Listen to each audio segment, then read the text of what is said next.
ძველი წელთაღრიცხვის მე-7 საუკუნე.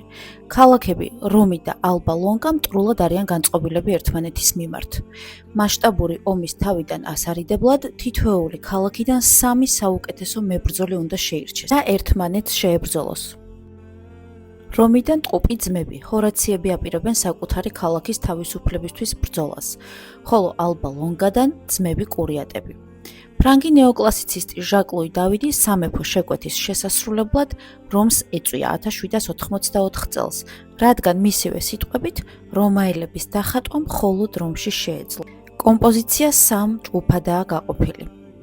მარცხენა თაღი, მტკიცე, ხელგაწვდილი ძმები ჰორაციები, რომლებიც ფიცსდებენ, რომ აუცილებლად გაიმარჯვებენ. ცენტრალური თაღი, მამა, რომელიც შვილებს ხმლებს უწვდის. და მარჯვენა, გლოვიარე ქალები. ყველაზე შორეული ჰორაციუსთა მწუხარე დედაა, შვილიშვილებთან ერთად. შუაში კამილა, ჰორაციუსთა და ერთ-ერთი კურიატის საცოლე. მესამე კი საბინა, კურიატების და, რომელიც ერთ-ერთ ჰორაციუსზეა დაქორწინებული. როგორც არ უნდა გადაწყდეს ბრძოლა, ისინი საყვარელ ადამიანს დაკარგავენ, რითიც გამოწვეულია მათი მძაფრი დრამატიზმი. ნამუშევარი ისეა შესრულებული, რომ ანტიკურ რელიეფებს მოგვაგონებს. გამოირჩევა მაღალაკადემიური წერის მანერით. ამბეჭდავია ანატომიის ცოდნა, რომელსაც ავლენს მხატვარი და მჟღერი კოლორიტი.